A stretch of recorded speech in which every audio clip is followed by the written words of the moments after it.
Bonjour et bienvenue dans Initiatique, le podcast qui vous accompagne pour que vous vous autorisiez à devenir cette femme qui ose se déployer en s'asseyant au cœur de sa propre lumière afin de pouvoir l'offrir au monde. Je m'appelle Julie Edzemé et depuis plus de 10 ans, je suis facilitatrice de cercles de femmes et thérapeute travaillant avec le subtil. Et le prisme que je vous propose ici, pour y parvenir, sera d'apprendre à observer et à traverser la vie comme étant une véritable expérience initiatique en continu.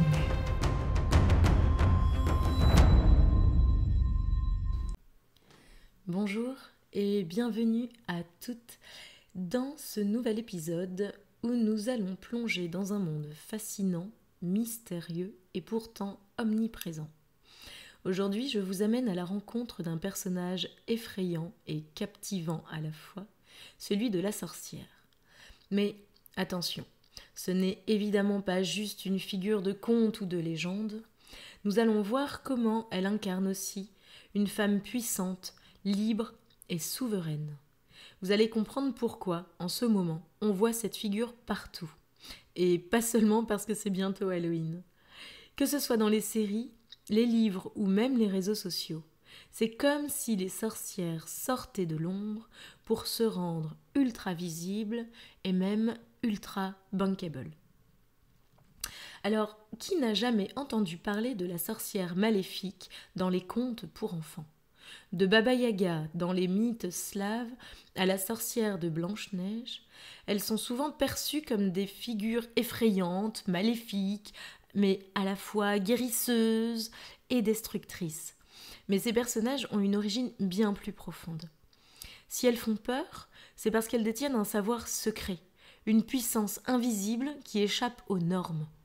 Elles sont représentées comme des femmes souvent solitaires, qui vivent en marge de la société, dans la forêt ou dans des lieux reculés, en communion avec la nature, les astres et les forces invisibles.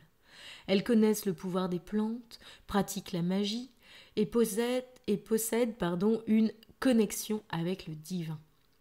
Et en fait, cette image de la sorcière, souvent stigmatisée dans les contes, a en fait une toute autre dimension que nous allons explorer aujourd'hui.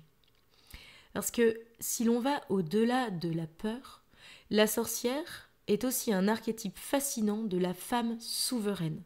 Et c'est d'ailleurs l'un des 4 archétypes qui distribue son énergie aux femmes durant nos cycles menstruels. Mais ça, on en parlera dans un autre épisode. Je vous détaillerai ça. C'est une figure qui dérange depuis des siècles. Puissante, indépendante, libérée de la pression de plaire aux hommes, avec une sexualité assumée du coup, connectée aux forces de la nature et du subtil. Elle est guérisseuse, elle maîtrise l'herboristerie, elle sait lire dans les cartes, elle connaît le pouvoir des plantes et des astres. Ce n'est pas un hasard si elle est persécutée lors du génocide effroyable qui a eu lieu pendant la période sombre de la Renaissance, et ce dans toute l'Europe et l'Amérique du Nord, envers les femmes. La chasse aux sorcières a effectivement terrorisé les femmes de cette époque, mais vraiment toutes les femmes. Et on en a des soubresauts jusqu'à maintenant. Et en fait, cette chasse aux sorcières visait toutes les femmes, celles qui détenaient effectivement des savoirs, mais également celles que l'on accusait simplement d'être trop indépendantes, de ne pas correspondre à la norme, celles qui dérangeaient. Ces femmes étaient perçues comme une menace par une société patriarcale qui valorisait le contrôle et la soumission. Et elles ont été diabolisées, accusées de pacte avec le diable. Elles ont été torturées, brûlées sur des bûchers ou noyées. Tout ça parce qu'elles représentaient une forme de liberté inacceptable à l'époque. Et vraiment, cette persécution a laissé des traces. Et longtemps, la figure de la sorcière a été associée au mal. Ce qui nous a empêchés, du coup, nous les femmes, des générations d'après, d'aller explorer librement notre souveraineté intérieure et nos capacités particulières, parce qu'on a vraiment été traumatisés au niveau de l'inconscient collectif. Et petit aparté, il faut quand même savoir qu'au moment de la chasse aux sorcières, il y a aussi des hommes qui ont été soumis à ces atrocités. On dit qu'il y a à peu près 20% d'hommes qui auraient été torturés et brûlés eux aussi à cette période. D'ailleurs, ça me fait rire parce que on a souvent l'impression que la chasse aux sorcières, c'était au moment du Moyen-Âge, parce qu'on attribue vraiment l'obscurantisme total au Moyen-Âge, alors que vraiment c'était à la Renaissance. Et la Renaissance, c'est vraiment la période où on a eu le plus peur des sorcières, des vampires, de tout un tas de personnages comme ça, de l'imaginaire. En tout cas, avec les représentations qu'on s'en fait actuellement, quoi. Mais vraiment, aujourd'hui, les choses changent. On voit cette figure de la sorcière revenir en force, que ce soit dans les séries, les films ou les livres. Des séries comme Charmed, dans mon adolescence, vous connaissez sans doute, ou maintenant, avec les séries comme Agatha ou Wanda, vous savez, ces personnages de Marvel, toutes ces séries remettent la sorcière au cœur de l'imaginaire collectif, mais cette fois-ci sous un jour positif et puissant. Ces femmes, autrefois persécutées, sont devenues des icônes modernes de la libération féminine. Et elles représentent aujourd'hui ce que beaucoup de femmes aspirent à être, c'est-à-dire indépendantes, connectées à leur pouvoir intérieur et maîtresses de leur destin. Et la sorcière, comme je le disais dans l'intro, est même devenue un personnage bankable. Elle fait vendre.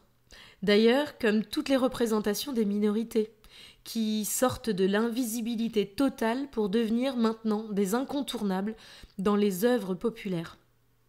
Parce que avant, on ne voyait que des séries ou des films ou même des dessins animés Walt Disney, par exemple. Vous savez, ceux qui ont forgé notre enfance et l'image qu'on se fait du couple et du bonheur.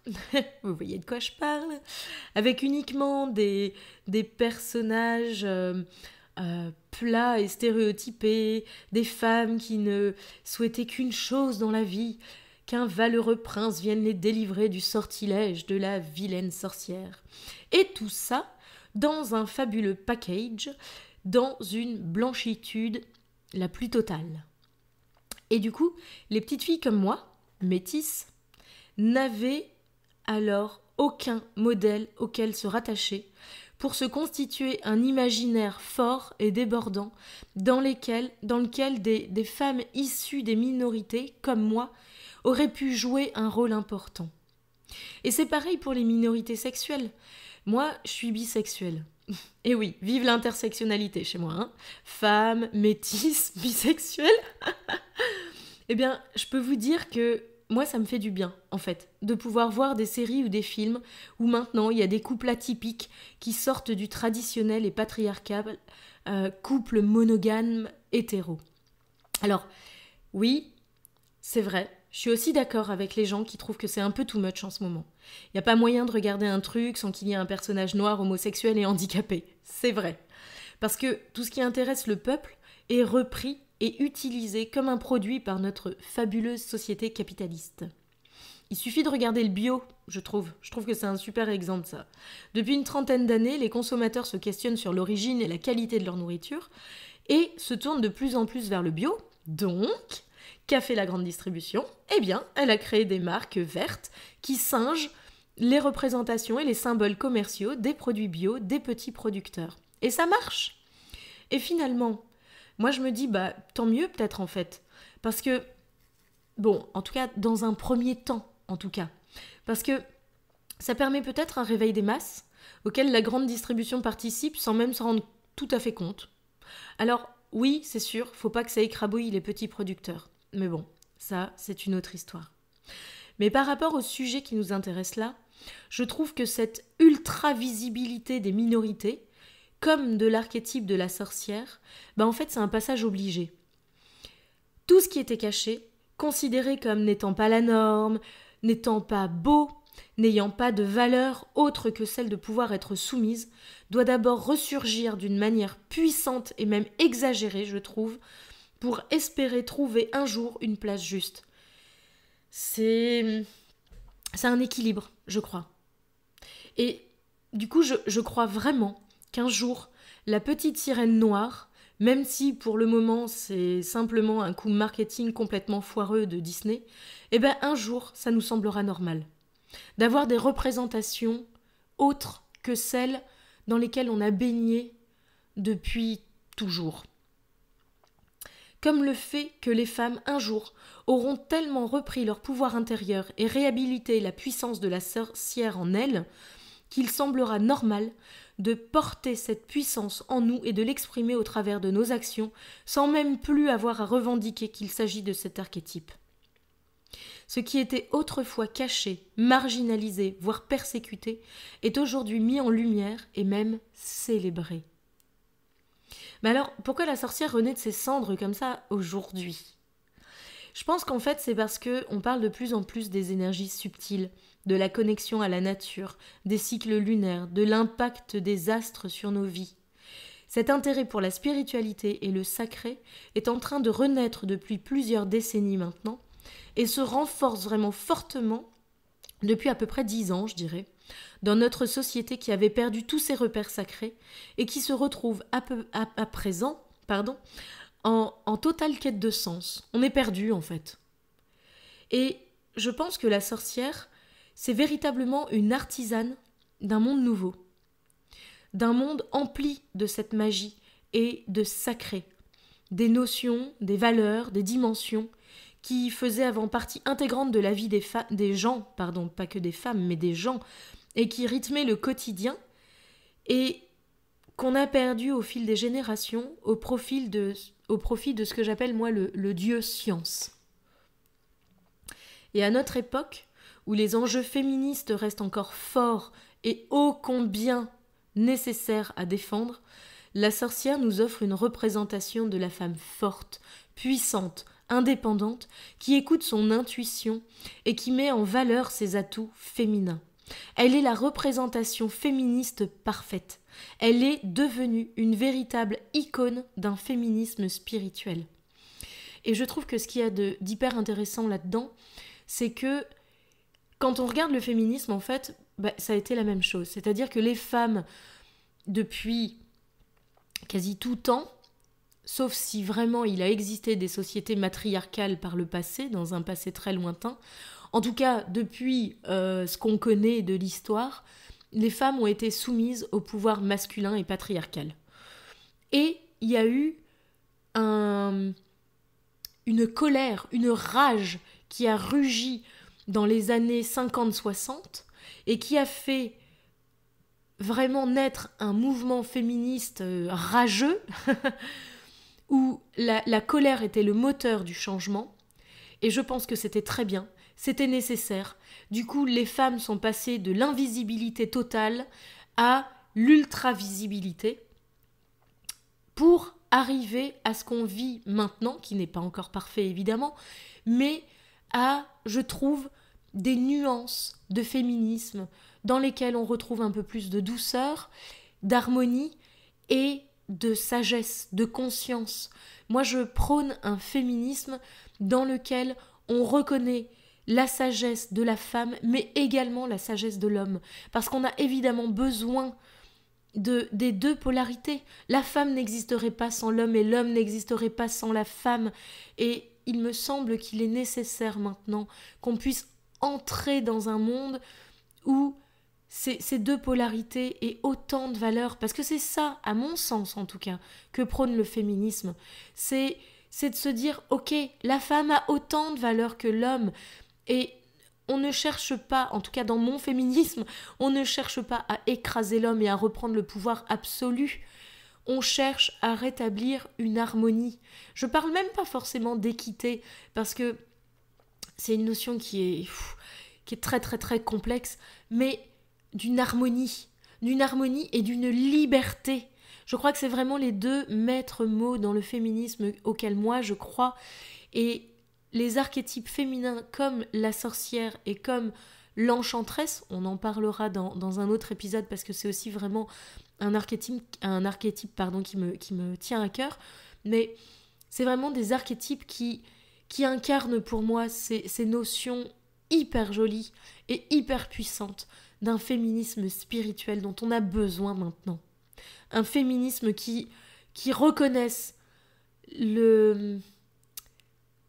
la complémentarité du yin et du yang. Voilà, tout simplement. Et oui, vraiment, je trouve que on vit dans une époque vraiment incroyable.